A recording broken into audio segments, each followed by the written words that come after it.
Hello বন্ধুরা, আমি রাজিয়া চলে এসেছি আবার একটা নতুন রেসিপি নিয়ে। আজ বানাবো আলু পটল মাংসের তরকারি। তো মাংসের পরিমাণটা অল্পই ছিল, তার জন্য আমি আলু পটল দিয়ে দিয়েছি চালাকি করে। তো চুলোতে রান্না করব, মাটির চুলা, কাঠের আগুনে।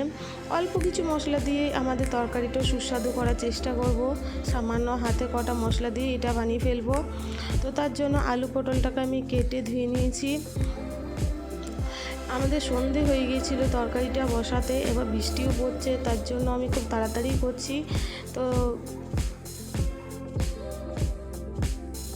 তার জন্য আমি একটা টমেটোও নিয়ে নিয়েছি, সঙ্গে পেঁয়াজও নিয়েছি। পেঁয়াজটা আমি বানিয়ে নিলাম। যত তাড়াতাড়ি হয় তত তাড়াতাড়ি ভালো, যেহেতু বৃষ্টি পড়ছে, আবার সন্ধে হয়ে গেছে। মাংসটাও আমি কেটে নিলাম। কড়াইতে আমি তেল দিলাম, সঙ্গে একটু লবণ আর একটু হলুদ দিয়ে আলুগুলোকে আমি ভালো করে ভেজে নেব। আলুগুলো আমার ভাজা হয়ে গেছে। সেই কড়াইতে আমি আবার পটলগুলোকেও ভেজে নেব, তার জন্য পটলগুলোও দিয়ে দিলাম।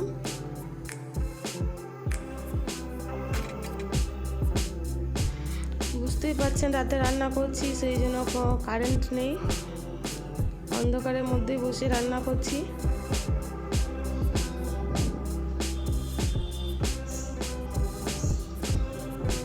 একটা লাইট জ্বালিয়ে নিলাম। পেঁয়াজটা হয়ে গেছে, একটু ভাজা ভাজা, এর মধ্যে আমি মাংসগুলো দিয়ে দিলাম। একটু নাড়ি চাড়ি নেব। তার মধ্যে আমি গুঁড়ো মশলাগুলো সব অ্যাড করব।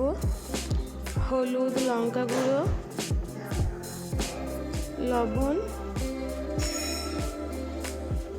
গুঁড়ো মশলা ব্যবহার করেছি। রাতের বেলায় বাটার সময় পাইনি, আদা রসুন বাটা দিয়ে আমি কষিয়ে নিলাম।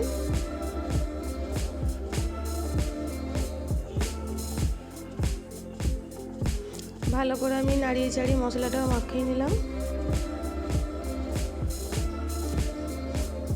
এর মধ্যে কুচানো টমেটোটা দিয়ে দিলাম। হালকা একটু জল দিলাম মাংসটা একটু কষানোর জন্য। ঢাকনা দিয়ে একটু কষতে দিলাম।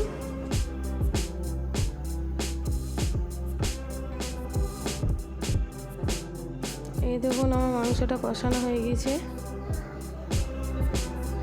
একটু নাড়ি চাড়ি দেখলাম যে হয়েছে কি না।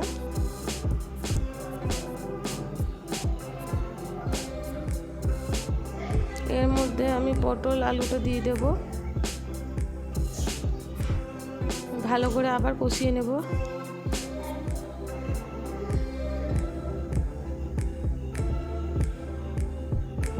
আমি ঝোলের জন্য জল দিয়ে দিলাম।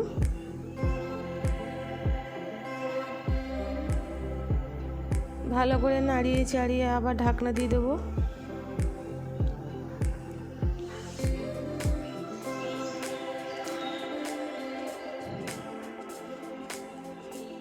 এই তো আমার মাংসটা হয়ে এসছে। বেশি কিছু মশলা ইউজ করিনি আমি।